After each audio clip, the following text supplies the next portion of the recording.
Thank you so much. Please come through. We'll have a seat. Yeah, please, please. Hi. Hi again. Hey, nice to meet you. So I'll let them introduce themselves as we come to it. Hey, nice to see you. So we do have for academics that we're here to discuss how organizations are looking to develop inclusive environments and what they're doing, and also to listen and talk with you as well about the situation. If you'd like to present yourselves, perhaps, to quickly introduce yourselves, and then we'll get started. Please. Okay, good afternoon. I am Ida Castro. I'm the Vice President for Community Engagement and Chief Diversity Officer for Geisinger Commonwealth School of Medicine, located in Scranton, Pennsylvania, United States. Mm-hmm. Good afternoon. My name is Anne Scott. I'm from NUI Galway, that's the National University of Ireland, Galway, and I'm the Vice President for Equality and Diversity and Inclusion. Good afternoon. My name is Kimberly Jackson. I'm Chair and Associate Professor of Chemistry and Biochemistry at Spelman College in Atlanta, Georgia. Good afternoon. My name is Norm Jones. I'm the Chief Diversity and Inclusion Officer at Amherst College in Amherst, Massachusetts. Good afternoon, I'm Semiha Denktas. I'm a professor in psychology and I'm the Chief Diversity Officer in Rotterdam, the Erasmus University. So tell me, what seems to be the major challenge in achieving equality, diversity, for you, as you see it? How are we going to define diversity for this afternoon, for you? Please, you could.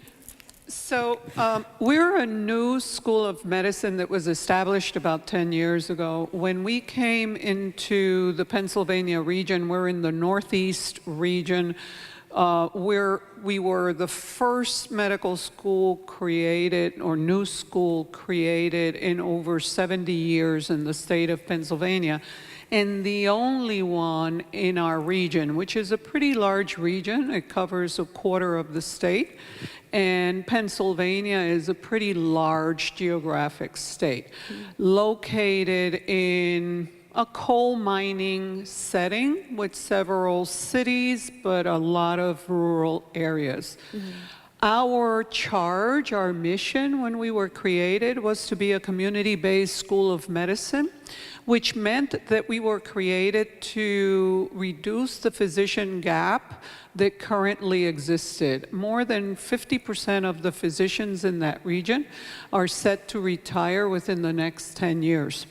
So that was a huge challenge for us. The second challenge was that we looked at the region and we realized that in the region, about 15 to 20% of the residents had college or university education. So most of the people there did not have college education and were not stimulating students to attend. The third challenge was that most of the residents in the region were in fact economically disadvantaged. So they were at poverty line or lower than poverty line. So when we were looking at our mission and how to fulfill our mission, research showed us that physicians choose to practice primarily with two drivers, right? One is where you were born or where you were raised, more significantly where you were raised. And the second one was, where did you conduct your residency? So we needed to look at the population and say, how do we attract, how do we serve this population in a way that created good physicians, physicians that would care about community, stay in community, and serve community. The fourth challenge that we had was definitely in the area of inclusion. The region's physician population had about 20% of its physicians were female, and basically no one was of color. The region had been primarily a white population, but its demographics have changed dramatically in the last 15 years. So now you have a humongous Hispanic population, a growing African American population, Middle Eastern population, and no one has really been able to catch up with all these changes and the challenges that those changes present. Right. So that was the major. So a lot of points you would have heard during the day as well. Yeah. Please, for Ireland. Okay, so I think this is quite a difficult question for me, and I'll make a few comments, I suppose, that reflects the national scene, maybe more than, or at least as much as my organisational scene. And I thought it was really interesting listening to all of the papers today, but Shirley Malcolm made a comment this afternoon in her keynote about how do you change a whole system. And I think actually that is the situation in Ireland at the moment. We're actually trying to change a whole system, but we're not at it 30 years. We're at it 2 to 3 years at best. And I kind of half tongue-in-cheek, but whole in earnest, often make a comment about the Irish, I suppose about Irish society, that two of the most conservative organisations in Irish society is the Catholic Church and the universities. The Catholic Church are actually honest about it, and they're straightforwardly discriminatory, and they're quite clear about that. The universities, we have a huge problem because we see ourselves as very liberal and very open-minded, and of course we're anything but. The Irish system still hasn't managed to produce a female president, for example, in the 400-odd years of our existence. Yeah. I think one of the things that has also happened in Ireland has been a massive recent population growth, and also a very big focus on internationalisation. So we're about 20, 30 years behind the UK in that. Right. At the moment, in terms of diversity, there has been a significant focus in the last 3 years, largely generated by reputational issues in my own institution on gender equality. And I think one of our key challenges is actually shifting, trying to deal with that issue, but also recognising that diversity and inclusion is a much broader agenda. That we are largely doing reasonably well in terms of access to higher education for what would be called non-standard groups, fairly well. If you look at our position in Europe, we're about 5th in Europe. But we are doing really poorly because we haven't started to think about it yet, is what do we mean by actually developing a coherent inclusion agenda for our international staff and students. Okay. So we're saying at one level that we want diversity. It's actually understood extremely narrowly, and in our historic terms, basically white male. Right. And we are struggling to broaden the conversation. But at the same time, there is a national systems, I was going to say willingness. It is a willingness because partly they don't understand what they're doing. But there is at least an opportunity, a systemic opportunity to shift a national system because it's on the minister's agenda. And they have created your role, or your role. It must be an indication of that path. That's correct, because my own at least there's a vice president. Indeed. My own organisation lost 2 gender equality cases around about 2014, one of which became a very celebrated case in the media. Right. That forced our institution to set up a gender equality task force, one of the recommendations of which was my appointment, the creation of my post and my appointment. Yeah. But it also led to a national review of the entire system, where the Higher Education Authority has also made that kind of recommendation. Yeah. That's good and bad, because it actually does start to move the agenda, but there's a danger it will remain very narrowly focused, and we've got to prevent that. Okay, thank you. Please. So I'm at a very unique institution. So I'm at Spelman College in Atlanta, Georgia, where we place Black women at the center of the institution. So while virtually all of the different diversity and inclusion models here in academic institution look at diverse populations from the periphery, our institution was built for Black women. So it was established in 1881. It is considered an HBCU, and I've been talking to various people who are not familiar with that term, historically black college and university, and those were colleges that were built in the 1800s to serve black Americans. Even up into the 1970s, many black Americans were not able to go or to be accepted into predominantly white institutions. So it doesn't mean that you have to be of African descent to be at Spelman. Anyone can go there. But what's amazing about this small institution of 2,100 women is that about a third of our majors are in STEM fields. About a quarter of them go on to get their baccalaureate degree in STEM.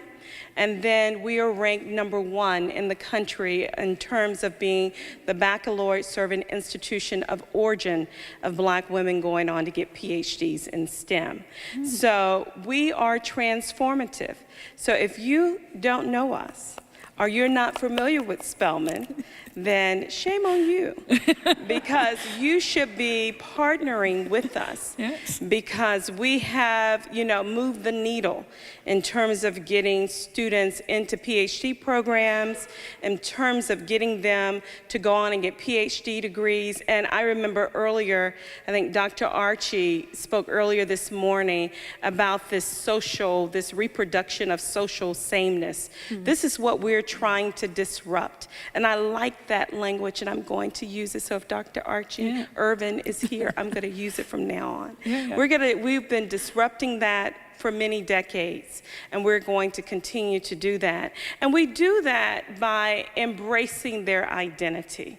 And we have a whole structured type of system in how we train these women. We're not fixing students, because I hear a lot of people talk about fixing the students. We're not. We're trying to empower the students, and it's great. You give them tutoring, you get these federally funded programs, you tutor, you mentor, you change the curriculum. That's fantastic. But we're doing more than that. We're not fixing, we're empowering them. And they come into your program, but what you're going to need to do, someone asked earlier about, can it take one person? It only takes one person. Everyone has power. I have 12 black women in PhD programs who worked in my research lab. I'm one person, okay? I have 10 who've gone on to get PhDs in STEM. I am one person. So just imagine if we multiplied each faculty in STEM doing that, we wouldn't have a leaky pipeline from students of diverse populations. We would have a full pathway or pipeline. So it takes you guys, creating these learning environments and naming it. If your system is broken, name it and tell us why and fix it. So that's create a learning environment that, engages the whole student. Second, partner with institutions that have a history of doing this, okay? And remember, there's power in one. Yeah, thank you.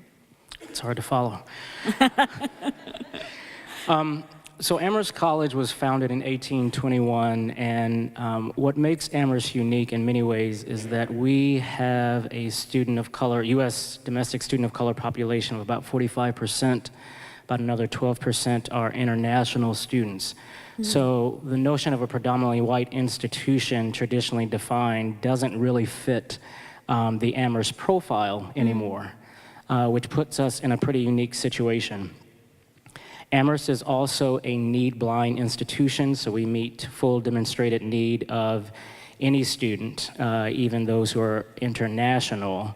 And although that is an absolutely wonderful situation to be in, it causes us in many ways to get stuck on an access narrative that has everything to do with who gets into Amherst and very little to do with the contributions students make once they're at Amherst College. So I would say that my biggest challenge right now is trying to help the institution pivot away from a hyper-focus on compositional diversity to what it really means to deploy inclusive practices. And I maintain that you can't fix systemic problems with programs. You have to fix systemic problems by way of whole systems transformation. And so there's a way in which it's easier to develop and deploy programs separate and apart from the conversations you're having about policies, governance, strategic planning, and those kinds of interventions that actually change the infrastructure of the institution such that irrespective of the students, faculty, and staff who populate that community, the actual ecology of the place is transformed by virtue of the kinds of conversations you're having. And my sort of theory about this is that that work really rests with leaders. So I'm very focused on the senior staff of Amherst College, the trustees of Amherst College, committee chairs of Amherst College that really have an opportunity to move forward in an institutional agenda that actually changes the face of the college.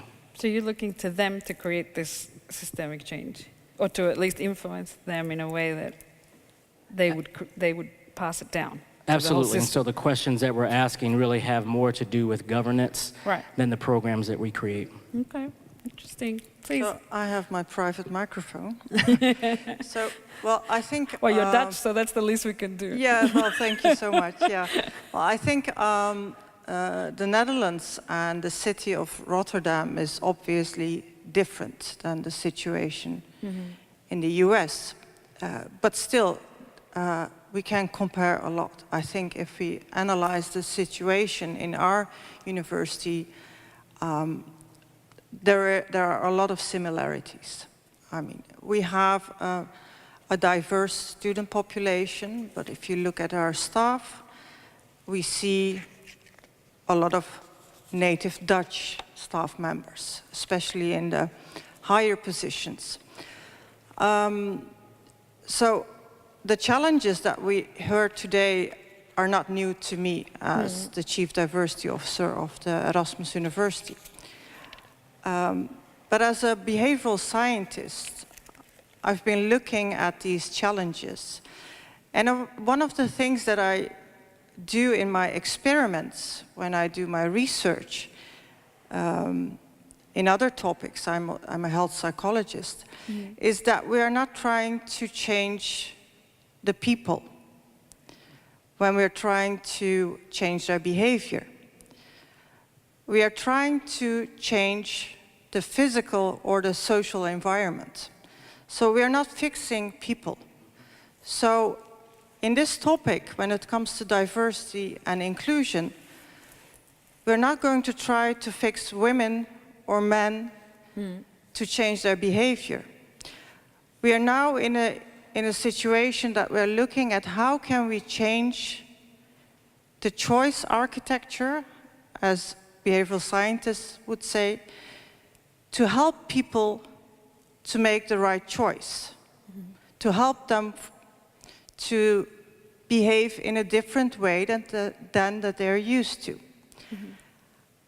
And many of you probably know Daniel Kahneman, who was the Nobel Prize winner for behavioral economy.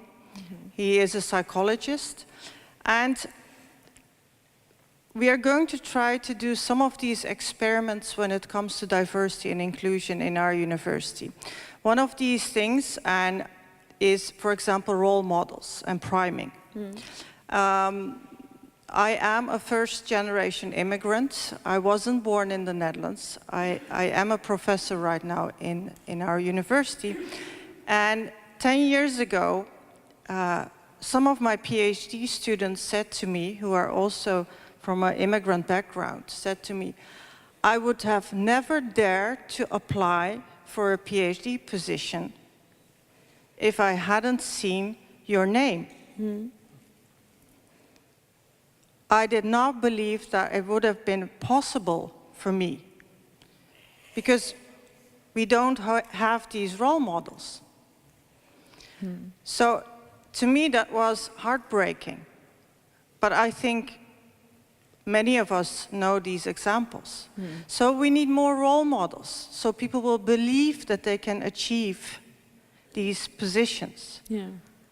And that's behavioral change. That's a behavioral change technique. We don't have to change men to make it possible for others to achieve these results.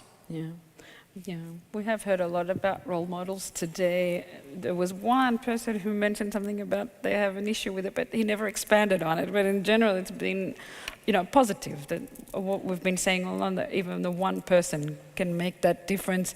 Do any of you have any initial reactions or something you want to continue in the conversation or bring up before we continue amongst ourselves? You're all good?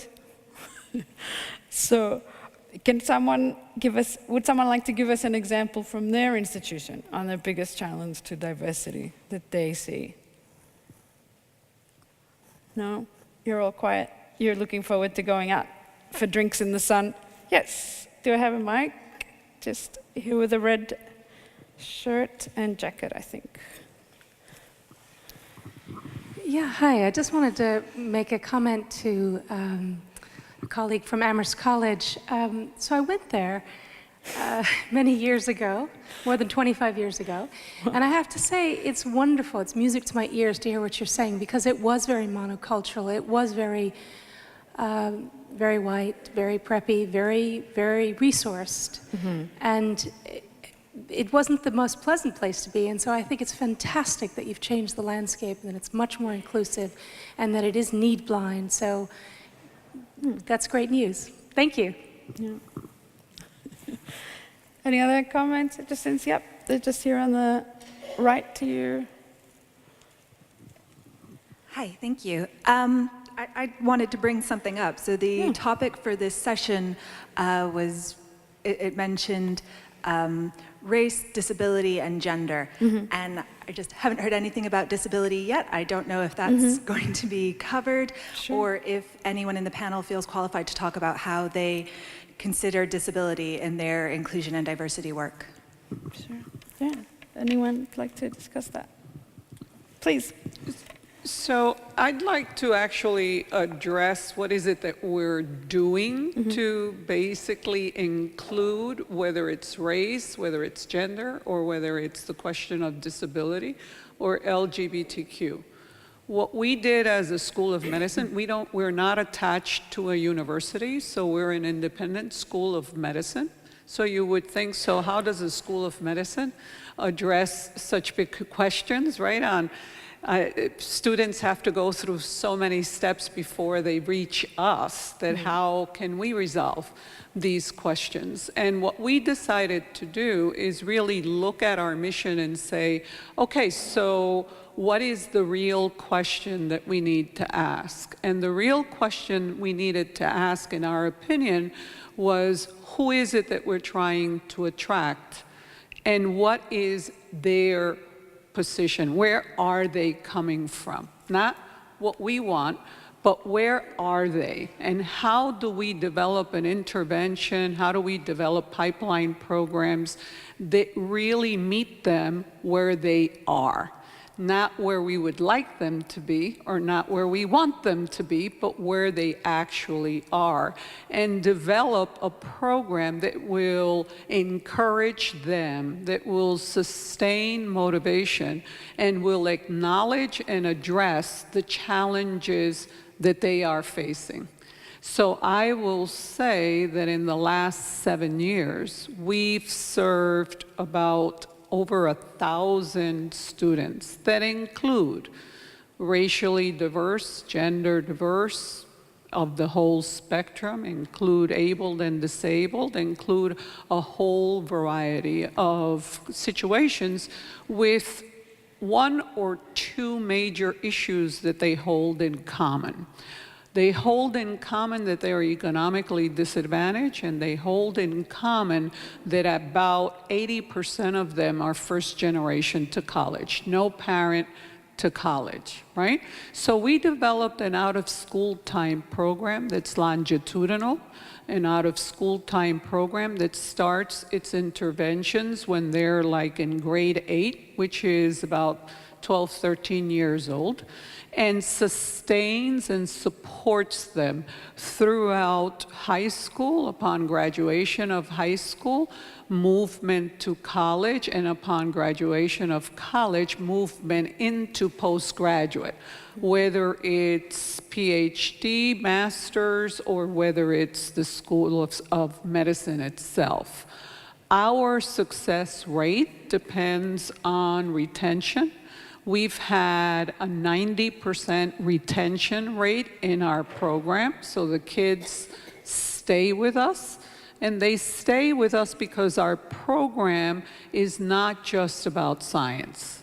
It's not just about giving them active learning experiences, which we do. It's really a program that connects the students to community, their community, to other members of their peer group so that they're not isolated, because we find that particularly in terms of young girls and minority students, the peer group pressure to not pursue, not be, as we say in America, not be the nerd, right? Nobody wants to be the nerd because the nerd is not the popular person. It's not, right? Too much peer pressure to be like Taylor Swift or Beyonce. And very little pressure to be the one that wants to do the research or the one that wants to spend their time studying. We give them that space. We give them that space physically, but we also give them that space online. So we connect them to each other. We connect them through community. We require community service. And then we connect them to our own students. Our students in medical school, about 30% of them are first generation to college, and now close to 20% are also minorities, and 50% are women. So we connect our students in a mentoring relationship to all of these students, and it's the connecting all of the dots from their perspective. Being able to see someone that looks like them, that lived like them, reach that goal. Being present in a school of medicine and seeing themselves in that environment. Meeting other students that have similar experiences, right? Similar traumas. These are kids that sometimes their parents are alcoholics. Sometimes they suffer from, right, domestic violence. They suffer all kinds of things. We cannot necessarily resolve all those problems, but what we can do is wrapping around science and math and the didactics, we can address resilience, and we can help them increase their resiliency so that they can move forward successfully. Right now, from our first group, from 8th grade, we have three students that are already in our medical school, and we have another 10 that are attending different medical schools. Of the rest of that first class, they all graduated from college, 100% success. Of those, 80% pursued healthcare. Of those that graduated from college, 70% went on to postgrad. So our program has worked. We're really proud of it. That's probably what keeps me getting up in the morning and wanting to go to work. Mm-hmm. So that's an example of how institutions can make a difference using the resources available to them, but also really understanding where are the students that you want to reach, and where do they come from? Where are you finding them? And how do you address it from their perspective, not necessarily from your own? Sure. Thanks. I'll maybe just give a very brief thumbnail sketch of some of the supports available. I guess there's compliance issues, and then there's support issues. And I guess if I look at the Irish system, and again, I'll talk of it systemically and then maybe a bit about my own institution, I think we have probably, over my career in the Irish system, which is probably about 18 years now, I think we have really grown and developed our support for disabled students. Some of that is actually driven by KPIs imposed on us by our higher education authority in terms of the percentage of students with disabilities that should be in the system, etc. And that's assisted by a national approach to access. It's called the DARE program. So it's a program right across the higher ed system. It is actually supported largely through the European Social Fund. So I presume that a lot of that is common across Europe. I do know that the UK, because I've just been in the UK for a few years, the UK was falling off the time period that the European Social Fund was prepared to fund that. So for example, the institution I used to work in Liverpool had to come up with about 5 million to support their disabled students. That was from the point of admission and assessment. Once they had self-declared a disability, they were assessed by the disability officer or team in the setup, which would be the same as the Irish scene. And then various aids that they may require, whether it was a personal assistant or a piece of kit that they required, was provided for them.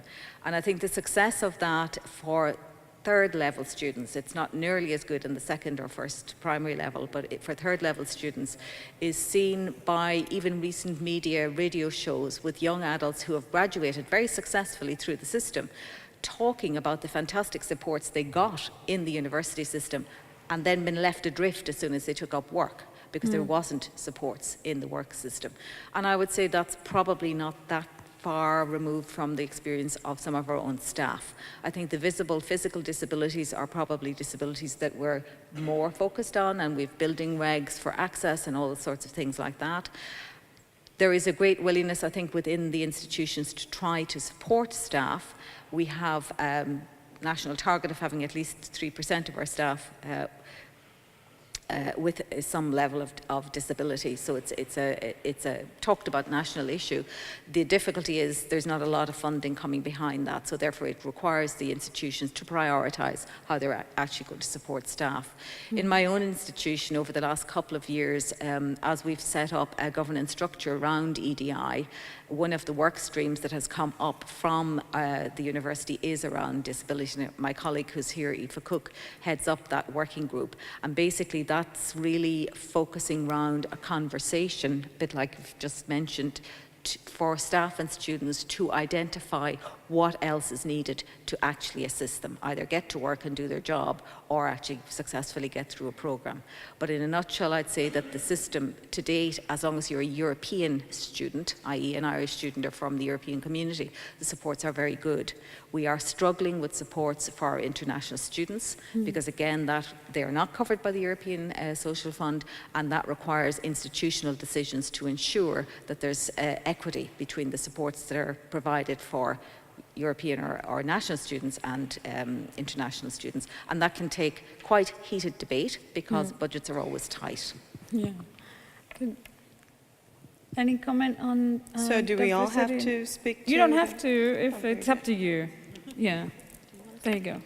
The only other thing that I would add that I think gets to this notion of culture is some very interesting insights from our students who identify as having a disability. Many of our students ran an article in our student newspaper. It was titled "The Invisibility of Disability." And out of that came this slogan, "Nothing about us without us." And what that has pushed is the notion that universal design as a concept requires us to know what's actually going on in our community for those who identify as having a disability, for those who require accommodations. And one of the things we've talked about recently is the fact that we are all temporarily abled. And so it pushes the conversation out in ways that brings in athletes and other folks who might not identify as having a permanent disability per se, but need to be accommodated in one way or another. And it really makes the case for universal design as a responsibility that we all hold. You're okay? Yeah. Any other questions or comments to go with this conversation? I think one of the things that may be interesting to look at is how do you appraise how you're going with your equality, with your diversity, with your inclusion? What are some of the monitoring measures maybe that you've put in, or if you don't mind looking at that briefly. Yeah? Hannah, yeah. For whoever wants to. So I'll jump in. Yeah. So a lot of our data comes from our students going through and getting their degrees in the chemical and biomedical sciences. So we will always be a longitudinal study at Spelman. And so that's how we know that we're doing great things in terms of who goes on and gets their degree. We also have a study now to see whether or not those students are going to go back into academia, because what is happening is that with a lot of our students, they go get those PhDs and they end up being someone's diversity officer, or they go into industry, or they go into government. And it's nothing wrong with being a diversity officer at all. But a lot of times we want them to come back into the academy. And so a few years ago, my colleague and I got a grant from NIH where we went around to different R1 institutions and spoke and did focus groups with students of color who were in graduate school. And when we say students of color, we look at those federally funded types of, if they're Black, Hispanic, or Pacific Islander, whatever those definitions are. And so what we saw in that particular data, and the paper will be coming out next year, was that today still students have a sense of isolation. There are tons of microaggression, and they're just tired because we're all addressing issues of diversity and inclusion at a surface level. We haven't really peeled back the layers and attacking it head on.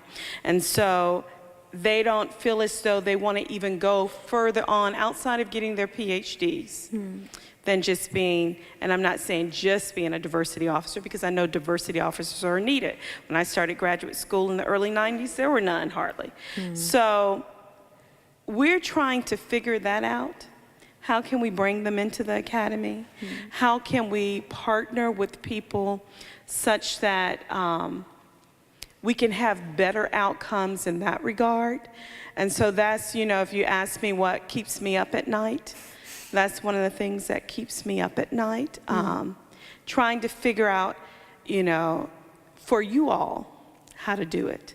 Because I think we have a lot of it right. Okay, so I maybe just take a slightly different tack. So I mentioned earlier on that my university had lost 2 gender equality cases, and that led to a task force and a report and a set of recommendations. And I guess altogether there were, of our own task force, there were 24 recommendations, and there were probably about 26 that came from the national system focused on the universities. And I guess what we did, and this is something kind of current because we're talking about a 2-year window here. So what we did was really translate those recommendations into an action plan with named, responsible and accountable leads. That was the action plan in my organisation was approved at 1st of November 2016. And basically what I did, because we have a history in Ireland of writing great strategy and not really worrying about it much after that. So what I did was set up a 2-monthly monitoring process against each of the actions. So each of the leads, whether it was the director of HR or the registrar or whoever it was, I contact them on a 6-weekly basis and ask for their update. So every 2 months they have to report Yes. back. What did they do? Well, they actually realized I wasn't going away after a while. A couple of them didn't respond initially, and I visited their office when they didn't come on email. So those, basically the timelines against that are RAG rated, and it's very clear and visible. That's taken to the university management team every 2 months, and it goes up on our website. So that's kind of the broad approach. We also, for example, a couple of the actions are particularly around committee composition and chairing. So we have a target for 50-50 chairing, men, women, by the end of 19, and we have an active target for 40%, minimum 40% men, women on committees. And basically we do an annual audit on that, and that again is reported to our governing body, to our university management team and to our academic council. The first time I produced it at the academic management team, I said, oh, where is this going? I said, it's going everywhere. Oh, we didn't know that. I thought, well, you do now. So the compliance is very much moving in the right direction, and I think, as my colleague Aoife would say, second time round, most people believe this is now going to happen every year, and they're actively beginning to engage. Yeah. But you do have to keep the pressure on. Yeah. The question of compliance is always a challenge. What we have done is we've looked, of course, at the question of compliance. We've looked at the question of numbers, which is numbers are extremely important because that's what calls people's attention, right? How are you doing? What are the numbers look like? What does the data say?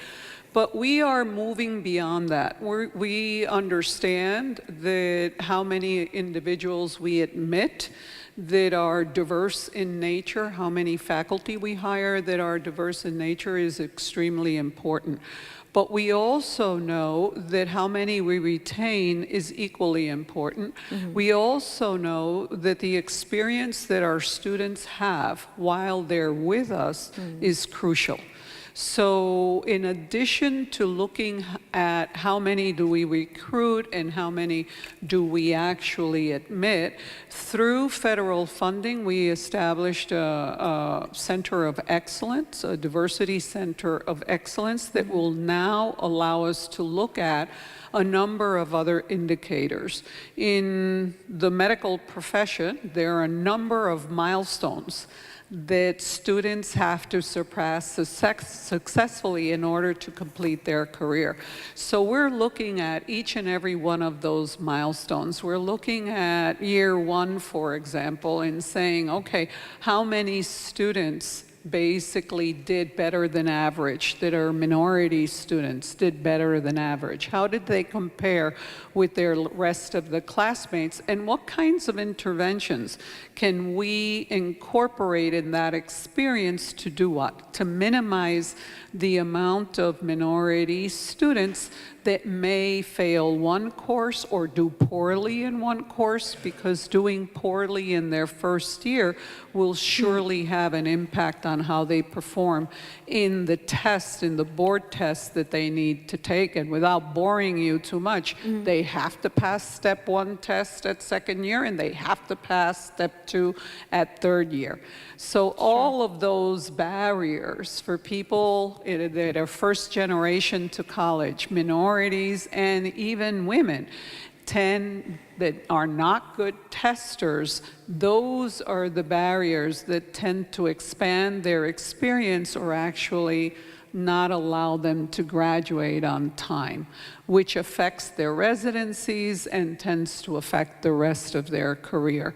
So we're looking at all of those markers, and our goal is that they perform as well or better than the average medical student that is successful. And that their experience is one that reduces stress, because being one of the few is always stressful. Carrying that legacy component as someone who is a minority in a first gen, when one is in that situation, any slip up, we believe, wrongfully, but we believe that that will be attached to everyone, right? So I'm Puerto Rican, that means every Puerto Rican has just failed if I fail. So that is a heck of a burden to carry. And it's incredibly stressful. And I'm a lawyer by profession. When I went to law school, there were less women in the class than men, significantly so. So it was like, oh, the whole gender, oh, the whole ethnicity, oh, I'm a first generation. I never had a lawyer in my family, so then it's all of that. And that's an incredible burden to carry. And institutions need to understand that and address that and give students the space and the credit, because students that come with all those burdens and still make it and still perform are telling you that these students are not just average, they are extraordinary. So in the case of Geisinger, the stress reduction is from leading them along the way or empowering them? Or how would you describe it in one sentence? Like, what are you doing to alleviate that stress? Is it more of a support? If you develop the appropriate interventions, meaning you have an early warning system that you can tell almost immediately, well, this student is going to face certain challenges.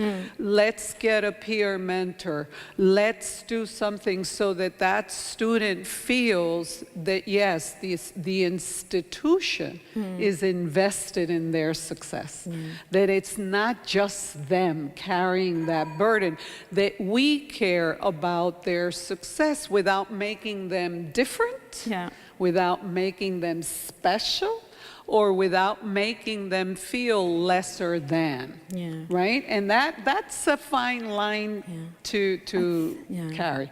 I hear a lot of long-term support from Spelman and Geisinger. Is that a great way to describe it, or not so much? It sounds like you're in it for the long haul for your students, which is super encouraging for larger institutions. But yeah, any comments? If you want. What I wanted to say is one of our challenges is that as a university, we are proud to state that we are educating our students as critical world citizens. And sometimes I wonder what we mean by that, because I have students, but also colleagues, PhDs coming up to me saying, well, I don't always feel safe to voice my opinion. Although as a university, we are saying we have to be critical world citizens. So, and that's a problem. I think that's a problem, because who do you want to be as a university? What is the value? What's our role as a university? Are we researchers? Are we educators? Or an institute who wants to make societal impact? I think that we need to be very clear about our values when it comes to being a critical world citizen, because if we truly believe that, then we need to make sure that we have safe spaces in our universities, in our institutes, that people can voice their opinion without being afraid to, to be different. Because a lot of people are very afraid of being different, that you don't fit into the dominant group. And that's a problem, I think, when we are seeing ourselves as institutes that educate and do research. So how to tackle that problem? So that's the question, I think. Well, one of the activities that we're now organizing is setting up debates without cameras, without our deans, without the executive board, just to have safe spaces where people can disagree without ending up in a fight, or without people who are there to assess you. That's a great idea, So I think that could be a way. And then the next step should be, of course, among staff members, when deans and executive boards are present too. And still be able to voice your opinion. So that is, I think, one of our biggest challenges in our university. I just have a quick intervention, and then we're pretty much out of time, just so you're aware. My name is Valeria Sinclair Chapman. I'm from Purdue. I've asked a lot of questions today, but I love the day. So, but I wanted to underscore something that Dr. Jackson said, and I think it relates to something from the medical school with Ms. Castro. And this is what I heard Dr. Jackson say, and that is, at Spelman, we know what we're doing. We do it well. And we produce students that go on and get PhDs and medical degrees and other kinds of things. So partner with Spelman, right? And I wanted to underscore that because it suggests to me, one, if you're looking for black women to become doctors, then maybe that's a place to find them, Hispanic serving institutions, minority serving institutions more broadly, because what you can do in that moment, and this is, maybe you can respond, both of you can respond to this, but what you can do in that moment is incentivize students who otherwise might not find their way to come to the mountains in Pennsylvania, or cold country in Pennsylvania, or to places in Europe, right? To really begin a process of diversification. But I think that the long-term commitment is shared risk. And so we were talking about risk just a minute ago. It's not just the risk on behalf of the student. The institution thinks they take risks when they bring in students that are first gen or these other things. The student shares that risk. And so if you could create a model where 7 years, right, you commit to bringing in a student, you bring in a postdoc, you bring in a medical student, you hire, that would be something transformative, I think. Absolutely. Thank you so much for your intervention. Let me say this, that I will be talking to Dr. Jackson pretty soon. But our problem has not been attracting African-American women. It's been attracting African-American men. So that's one of the challenges that we face. Great. Okay, so we have to wrap up. So if whoever has comments, please quickly, but please go ahead. Okay, so thank you for that. Yeah. Most definitely, we do it well. This is something that when I heard Ms. Castro talking, one of the things that we're doing at Spelman is cohorting students, because a lot of times you bring students of color to your institution as one in a department. Automatically most likely they're not going to do well. So a lot of the things that you all are looking at, they're stressed out. They're stressed out because they have no one to talk to. So we have now partnered with institutions that are willing to take the risk to partner with, to have at least 2 to 3 students coming. We're not saying that you give special allowances, because these students are qualified to be in your institutions. But take a chance. Just imagine if you had 3 Spelman students, Black women, coming together in your PhD program. All of them are going to graduate. And so how will that pipeline look in 2025? Yeah, that's brilliant. Anyone else? Any final comments? You're all well. Please, quickly. I would just punctuate that by saying that what Dr. Jackson talks about really is sort of the secret sauce. Yeah. That at the end of the day, we all struggle with deficit ideologies that come straight out of structural inequalities. And if we could actually rely on these data sets to confirm and corroborate the excellence of our students, we could begin to shift our language and therefore our practices. Yeah, absolutely. I think that's pretty obvious. Well, thank you so much, everyone. What a great conversation. Thanks, everyone, for staying until now. There are drinks in the foyer to finish off your day.